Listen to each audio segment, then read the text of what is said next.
Good day to you, Jason here, Birchfield Family Farm, Oxford, Ohio. We're running grass-fed Red Devon cattle, St Croix sheep and chickens in a rotational grazing system. I have a good word for you today. This comes from Luke 13. Now there were some present at that time who told Jesus about the Galileans whose blood Pilate had mixed with their sacrifices.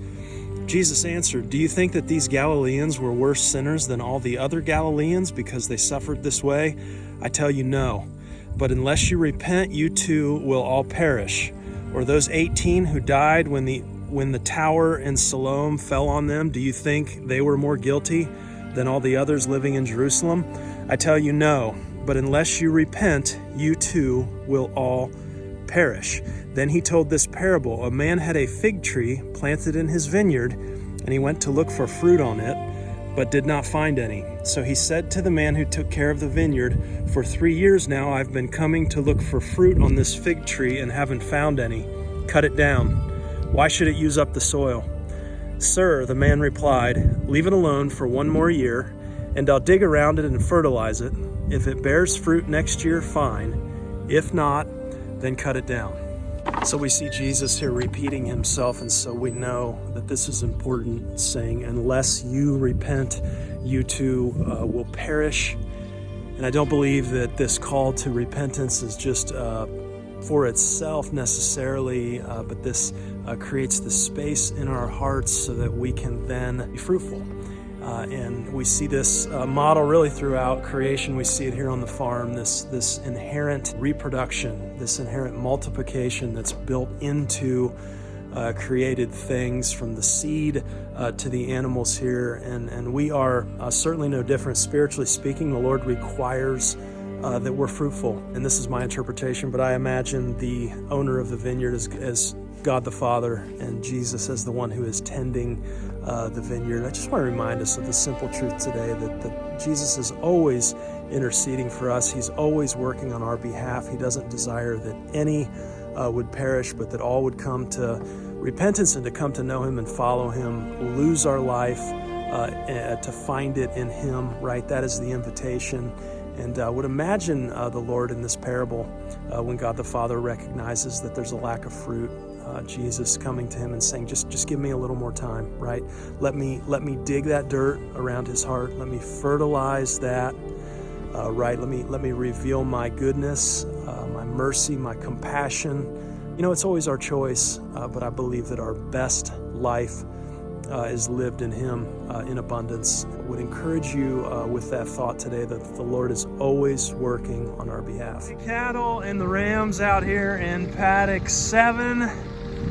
We've been out here for a day, maybe 2. They've got this down pretty good. So I got Sammer coming over in the 300 with a load of hay there on the back.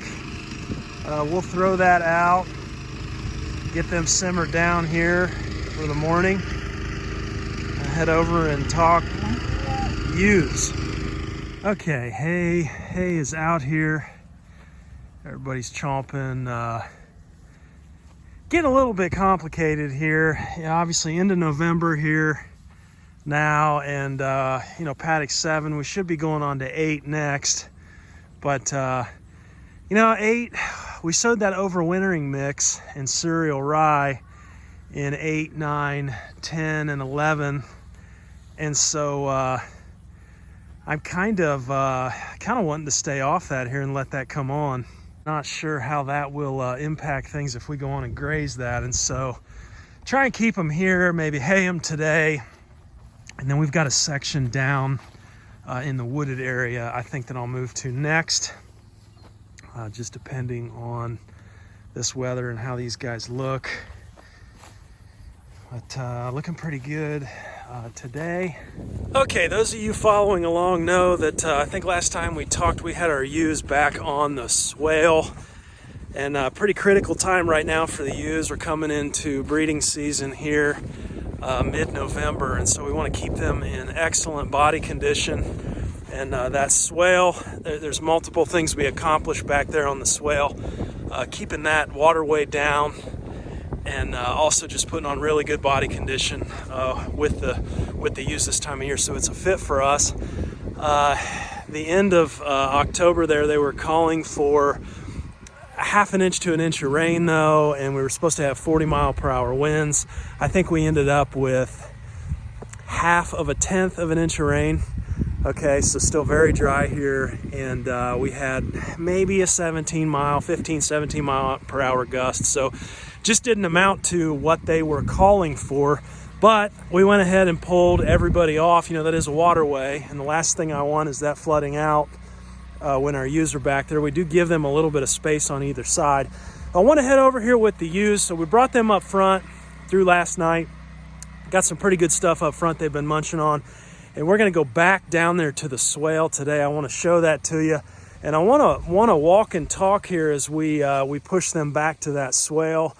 I want to talk today about the three very simple, straightforward ways to market St. Croix sheep. That's something that we haven't talked about here before, is marketing your sheep and kind of how we go about that. So I want to walk and talk today, and who knows where the conversation will go here. Let's head over here to the ewes. So running ewes, going to be running them all the way through here, all the way across the pasture, all the way back to that swale. I'd estimate a little over a quarter mile maybe. We need to run them. But anytime we've noticed here, anytime we run animals once, here they come, more than once actually, they kind of develop a memory for it. And so it shouldn't be too bad here. We're going to walk and talk here about the three ways we market our St. Croix sheep. Before we get into that, remember our rams are right over here with cattle. And so I have like five fences in between us and the rams. And I still get a little nervous. No, we should be fine. But those rams, they'll have their noses pressed to the wire though, checking out these ewes. Okay, Mama leading the way up front there. I think we got 32 in here. And what we'll do is just kind of make a U shape. Whenever you're running sheep too, you always want to pay attention to your last one. Your last one, if it's consistently the last one, it's usually a call. And that is the case here. You can see we got this one here. See her, she has not lambed for us. She hasn't reproduced. And she's got a leg that's stiff, and she's just never been quite right. And so that is a call. Remember us talking, Salatin said up to 20% of your sheep each year will not be sheep that you want to hang on to. That's just the way it is. But when you're running your sheep as a group like this, pay attention to who lags behind consistently, because that can tell you a lot. Okay, so we are coming off a pretty green, lush pasture up front there. I can see I've got one that's a little bit dirty. Oh, we're hopping up and down here. We're happy. Okay, but coming off that real lush stuff, real green, a little bit shorter, and sometimes you will see some scouring from that higher protein. But we want to talk today about the three ways we market our sheep. As we walk back here, way number one, joining a registry. Okay, and there are primarily two different registries for St. Croix. Yeah, see how she's lagging behind there? Oh, I'm a fan of registered sheep. I'll link to a video that we did on why I prefer to own and to run registered sheep. You certainly don't have to. Sarah's going up there to open the back gate. And two different registries for St. Croix Hair Sheep Breeders Incorporated. And then there is a group that is, we just call it the International Association, and they have that in their name. We're a part of both registries, just because I've purchased sheep from farms that have either been a part of one or the other, and it's just been easier for us to join both. But those registries, I'll tell you, that's really where we got started with these sheep. Okay, so we just actually lost them. They took off. This has not really happened before. Girls are bringing back. We're going right across this hay field, down right on the other side of the hill there. We still have the netting set up. Go and get them, guys. Okay, and here they come running back to me. So lots of energy today here on the ewes. That's far enough. Whoa, stop. Okay. So this is our back hayfield, so we don't really want to graze this.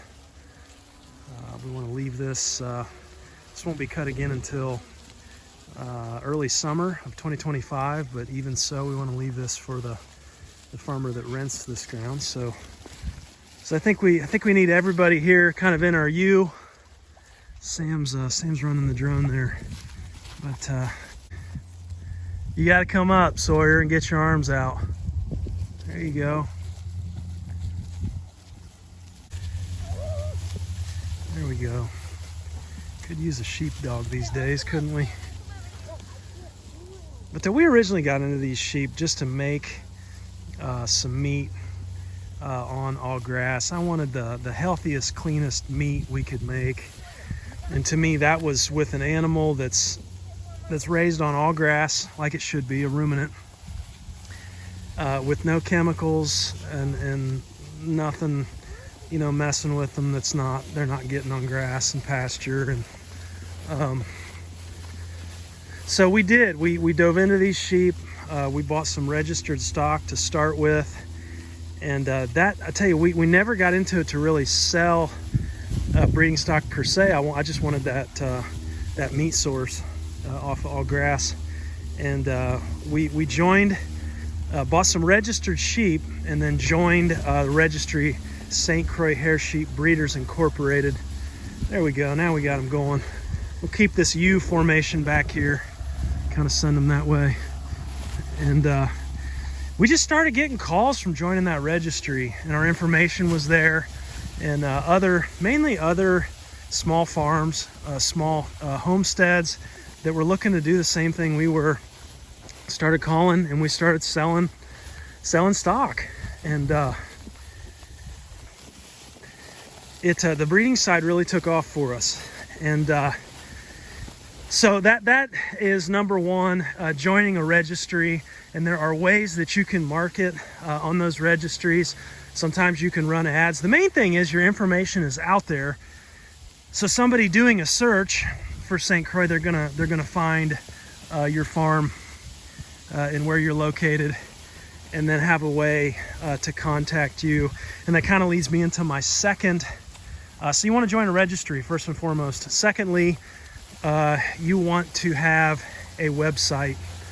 And website, it doesn't need to be anything fancy. What I found is what's worked really well for us is just a simple site explaining our philosophy, you know, kind of introducing our animals, some pictures on pasture, and then just a few very simple videos kind of showing our animals and our pasture and what we're doing. And then having a way for people to contact you through that website. Our site is birchfieldfarms.com. And I think there's all kinds of possibilities with having your own site. You know, I think you can go down the road of doing some like blogging, putting out some information on sheep. I've even thought about some kind of a grass-fed not a registry, but just a group where a bunch of us can recommend different farms, maybe when we're sold out of stock, you know, to where potential buyers know where to go if somebody's sold out. That's our biggest problem here, is we just don't have enough to meet demand. And you know, you could do all kinds of things on a site, though. I've thought about doing courses, just a beginner St. Croix sheep course, following through that first year. potentially another course on, yeah, there they go. See, they see the gate down there, and they know, yeah, they've done it before.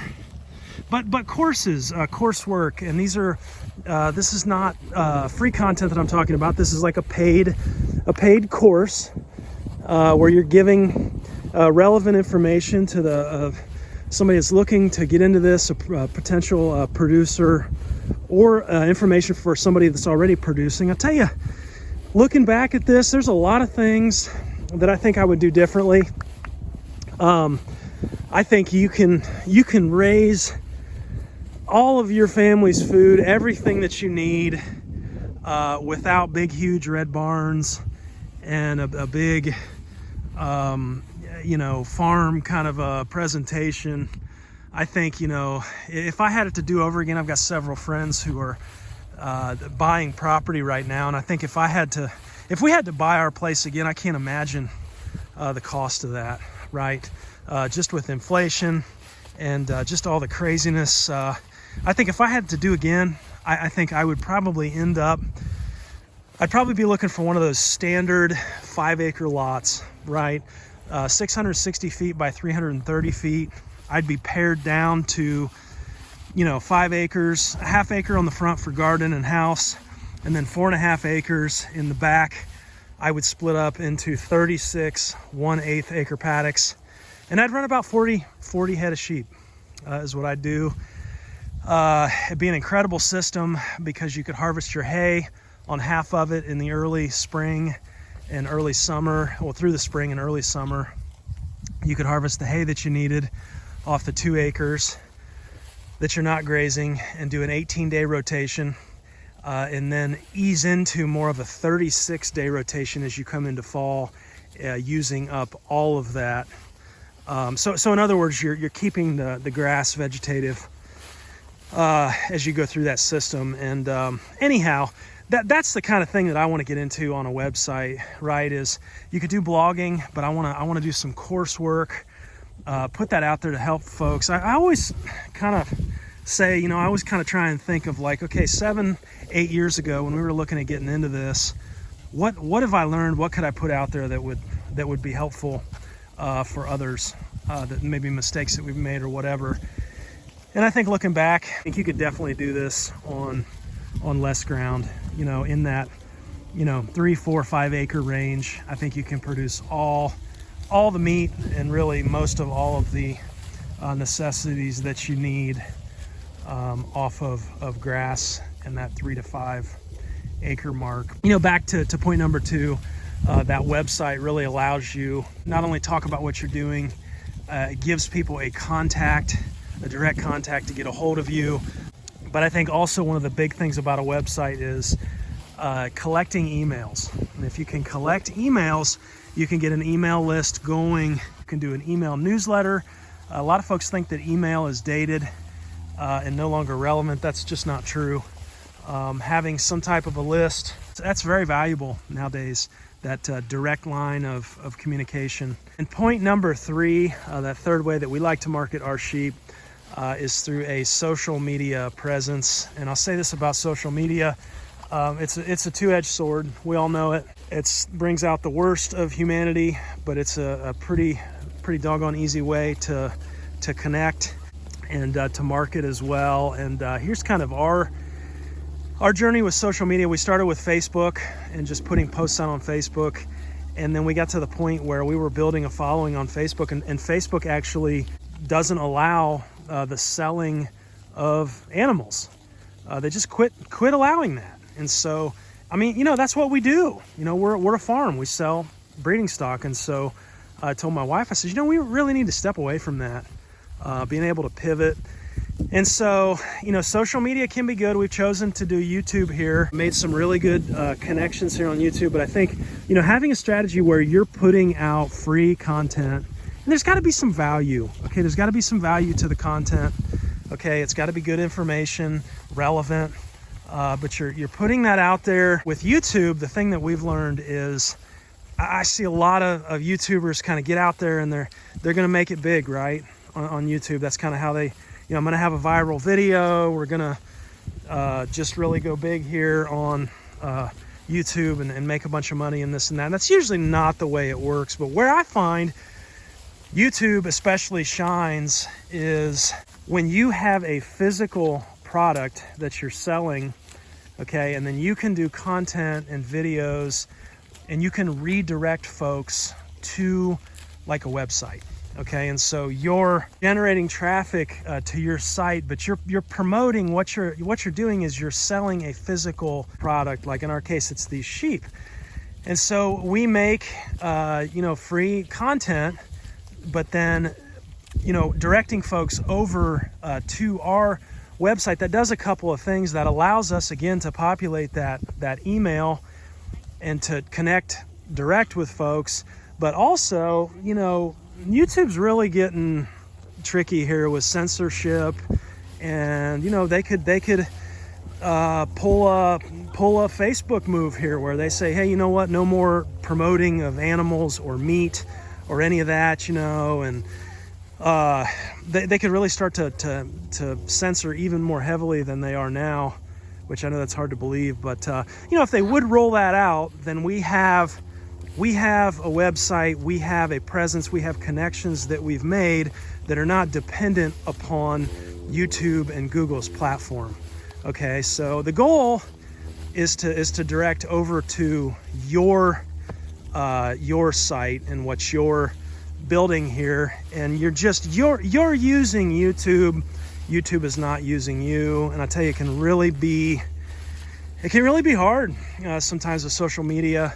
Especially on YouTube, you start to get some traction, start to get some views and some hits, and then the algorithm, they kind of suck you in. You've got to be continuously creating if you want to continue to get the views and the hits. It's like this perpetual cycle, and pretty soon you find yourself, sucked in and slaving to the matrix.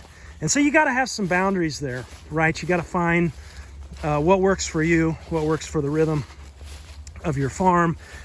And your animals, but those are our primary 3 ways that we market. It's not an exhaustive list. There are other things and strategies that you can do within that. We do have a waiting list to purchase our stock for next year. If you're interested, I always tell folks, hop on that waiting list. If you need more information, pricing and such, get a hold of me. Shoot me over an email. Again, birchfieldfarms.com. These sheep been the single best thing that we've done here on the farm, and I think we're to a point in time here where those who are recognizing the times, those who can see that there's a destruction of our dollar and of our currency.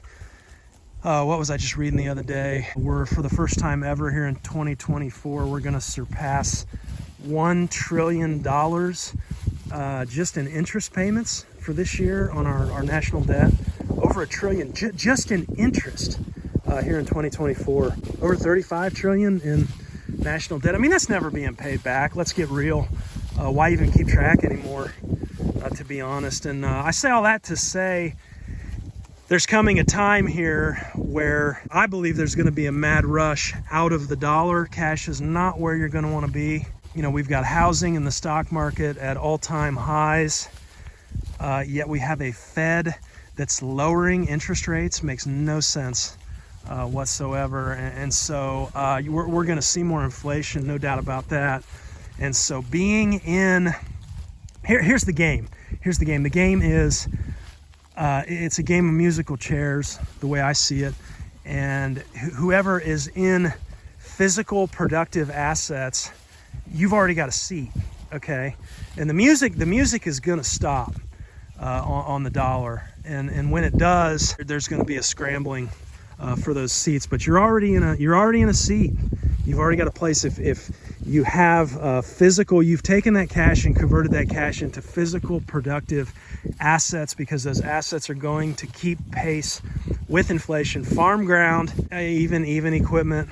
Not a big fan of equipment, but huge fan of animals on grass, doing what you can on minimal inputs, and letting these guys multiply. And so I think it's a great place to be Tons of opportunity in St Croix. A couple years in a row there, we sold to an orthopedic surgeon who was going after the solar grazing contracts with St Croix, using our rams and just wanting a minimal input animal there on in that solar grazing setup. So I think they can be an ideal animal in that type of a setting. I think harvesting your own meat is a great reason to own these sheep.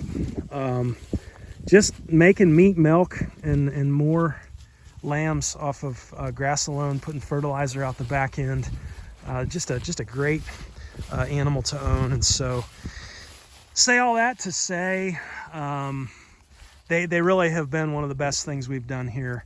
More productive than cattle, loads more productive, and even more profitable than cattle. Half the gestation of cattle usually put out twice the offspring as cattle.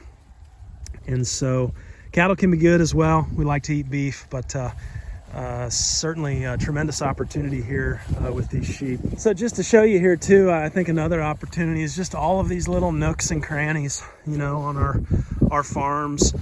I mean, here's what we've come off of. I mean, look at where we had that line here, you know. I mean, what other sheep are you going to be able to take forage down to the ground like that and have them not get wormy and struggle?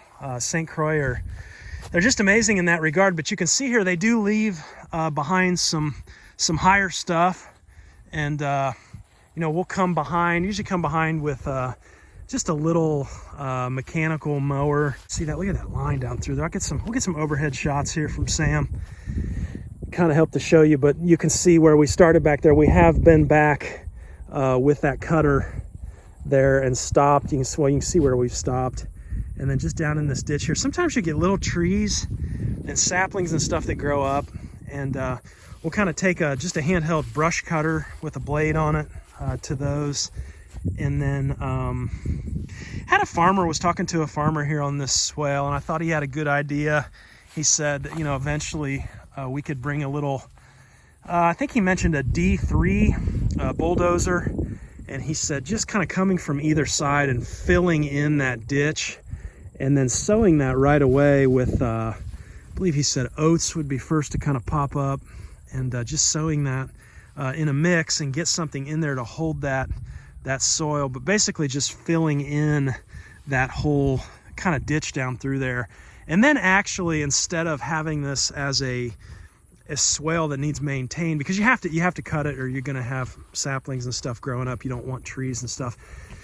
So instead of maintaining it, then you could just drive across the whole thing and just hay the entire thing with the rest of the field. And that would give the farmer, we rent this ground back here to a guy that makes hay. It works out really well for both of us. But that would give him a little extra hay, and that would save us from having to maintain this each year. Though, I will say this has given us another, I think it's been about 4 to 6 weeks that it's taken us to move down through this swale, and it has kept our mamas in great shape without feeding hay. And so that's the main allure right now. We're back in a third drought season here for the year. This time of the year, not a whole lot of rain, and so, you know, we don't want them back here if we'd get a gully washer. That's a downside, so that's why I kind of try and come back on both sides in case we would get a freak storm or something. They're not stuck down here in the water. Weather stays nice. I'd like to go all the way around the outside of this field and graze fence rows. I think fence rows, you know, again, just using every single nook and cranny that you've got, you know, on your land. That can be very beneficial and cost effective. Really, you know, just some labor to set up nets and water and such, and then staying off that hay. So it keeps them in good body condition going into breeding here. It'll be probably middle of the month. You know, you can see just the rounded offness to them. Just just round. Don't want to see any kind of points or bones or any of that. I saw a few of them headbutting today earlier, and to me that's telling me there's plenty of energy there. 225 gallon tank there, not much over halfway full, because I know one of the parameters here is we can't keep doing this when it drops below freezing at night. Our lines will freeze. So I'm not filling that thing all the way full, because I really don't think we'll be out here much more than a few weeks. And that's plenty of water for us. A couple hay bales there in case we get in a jam where they're out of feed and we can't move that day. We got something else going on. A couple hay bales there to kind of buffer things, and that's fine as long as we don't get a bunch of rain. But this runs down here. This hose runs from that truck, the tank on that truck, and runs into an old mineral tub here. Just drilled that out. That hose goes in there, and then there's a Rojo float valve. That's just going to shut that water off and allow more water there as they drink it down. Let's go over here and look at this fencing, electric fencing setup. So these nets, we've got all these nets tied together here. There's 4 of them. I believe each one is 164 feet long, and then we run all of this off of just an old car battery and just a pretty simple charge controller here. Patriot P5, 2 pieces of rebar pounded in the ground, connected over here to the controller, and then your controller runs to the fence there, and the controller has a place out the back where you connect to positive and negative on the battery there, and you can see that thing will flash. We don't do the solar deal, to recharge the battery. If you run the math, it's like I think it's north of a month that we could stay out here in these temperate conditions, where we're in the 60s and 70s, and just not much drain on that battery with that little controller. And it does keep it hot though. And this has worked out. This setup here has worked out for us. Just pretty simple, pretty straightforward. It is a little bit of labor in coming behind them, especially to trim it up. But again, for an extra 6, I'd say we'll have 8 weeks out here that we'll have grazed by the time all is said and done. And you calculate that hay on 30 ewes, 32 ewes, and I'm happy to have saved the hay. Not just that, but also kept them in great body condition here going into breeding. On your marketing as well, I think it can be helpful, really if not essential, to identify your target market. In our case here, one of the things we just really love is seeding other small farms and seeing them be successful with our grass-fed genetics here. And so I think back for our marketing, I think back to, okay, what would have been helpful before we started this? How can we offer that kind of content to folks who are just getting started out? And that seems to have worked for us in regards to our target market and our marketing. But one mistake I see is just getting into this breed or getting into any kind of animal, livestock, and then thinking that it's all just going to kind of work out. You're going to throw some animals up on Craigslist and all is just gonna take off, and it's just not the case. Marketing is like anything else. You get out what you put in, and so keep that in mind. Again, just 3 very basic marketing strategies that we've employed here. Many more, many other strategies as well. But hopefully that gives you a starting point on your sheep or even livestock, and kind of gives you a place to dig your heels in. Thanks for hanging with me today, and be blessed, be at peace.